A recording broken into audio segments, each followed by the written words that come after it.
hot enough for you down here? Hey, I'm from Sarasota, so I love this heat. That's right. I miss the breeze. I do miss the breeze, but it's better hot than cold. That's for sure. It's easy to get guys when it's hot. How much of an adjustment has it been for you coming into, now a coaching role? I was fortunate. I was born into a coach's family. Saw a lot of good things. I played for a number of coaches that taught me a lot of things, good and bad. So the coaching part of it, it's good to get back on the field. The evaluation part of it, with the Giants for 11 years, I did a lot of international work when the guys would have come in from the different islands into Florida during the winter.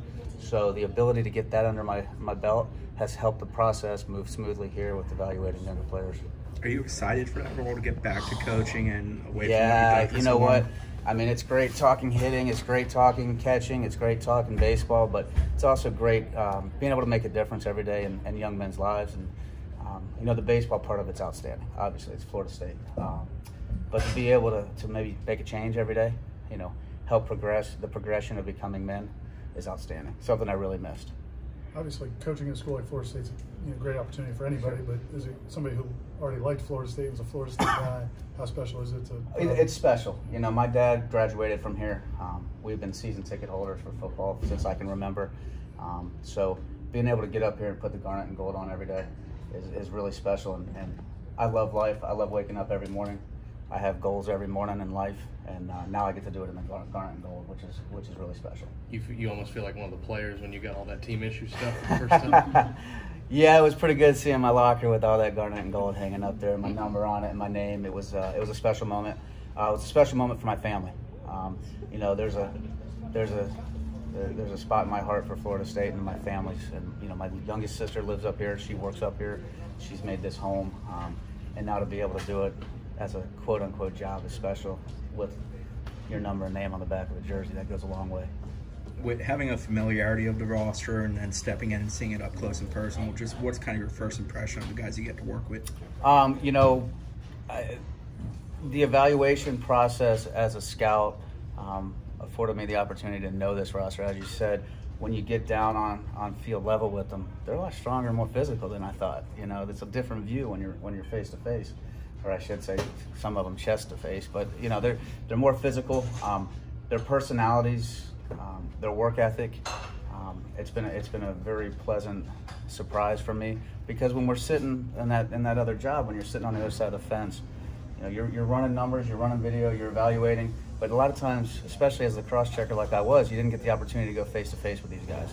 So it's been great getting to know their personalities and how they go about their business every day. I'm sorry. You got to see Florida State's, hitting philosophy Absolutely. on the other side. Yeah, how are things changing, with you in charge now of that? I'm not actually in charge. Coach Martin's still the hitting coach. I will say that the philosophy, I don't want to say that there's not a change, there's an addition. Coach Martin has made it clear, I think all of you were probably at that opening press conference, that in our third, we're attack mode, and these guys are going in attack mode, and it's not a change. I think the ultimate goal is there's been a lot of success here.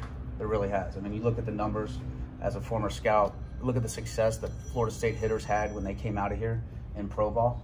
It's been pretty good. It's been pretty impressive. So I think the ultimate goal is, in helping with the hitters, is to add to that success and take that next step. I mean, the simple reality is win a championship, and that's what we're here for. I'm guessing he didn't just call you after he got the job. I'm sure through the years he's talked to you about, hey, would you ever be interested? No. I mean, we had a great relationship over the years. I've always believed in, obviously as a Florida State fan, I've always, been up here for football games, but I've always believed in the process and how they went about their process here. And there wasn't any conversation prior to. There's a mutual respect. He tried to let me know what was going on with players when I was doing my job, and I tried to let him know what was going on with his commits and signees when I was doing my job. I was sitting in Bradenton watching the top 40 players at IMG, and I got a phone call from him after he got, kind of sent out on the wire that he was expected to be named the head coach, and I got a call, and they moved from there. But there was never really any conversations. He knew that at some point I'd always want to get back into coaching, but I love the San Francisco Giants. I love the people I worked with. It wasn't something I was just going to jump onto. it had to be the right fit. And I was fortunate, one, the university, but also two, the relationship that I had with Coach Martin Jr. What What does, is- Two more here for Mike. go ahead. One of the things he mentioned was just getting somebody with a scouting background. Sure. Is the depth of relationships that you would have in Sure. high schools and youth leagues. I mean, like, what's the earliest level you would be looking at guys as they were coming on? Well, when I was in scouting, we focused quite a bit on the present. So, you know, for the 2019 draft, we were focusing, starting that summer before the 19 draft, we were focusing on the 19 graduates. With the way baseball is in the Southeast especially, I was fortunate enough to run around the young kids as well.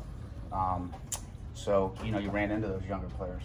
And obviously the speed of recruiting these days is a lot different than what the pro side entails. So, again, that international scouting ability really has helped me in this progression to being a recruiting coordinator. With your father's ties to the school and growing up a fan and having the intimate knowledge like you do, what did it mean when you took this job to him and to all of that situation? You know, I think he was proud. You know, it's a proud moment. It was a proud moment. We were together. I was in Sarasota where we lived, my wife and kids, and we were sitting at his house when this whole thing kind of went down and the official offer per se. And, you know, I had to talk to my family. We had to talk it out, and I hung up, and we talked for about an hour, and then he called me in the room, and he just kind of gave me a big smile, a big hug, and told me he was proud of me. Now, you know, don't screw it up. You know, get to work. You know, I've been fortunate. I've watched him win 6 state championships, 2 national championships. I was part of 2 state championships as a player. I wasn't a good player. I was an overachiever. But I was fortunate to see that process, and then on top of that, when I got to the Giants, I've been fortunate to win 3 there. And the bottom line is he looked at me and said, "Now get a college one. But do what you have to do to get a college one," and that's our goal. That's what we're looking to do every day. That's what we're going to be out here working on. Perfect.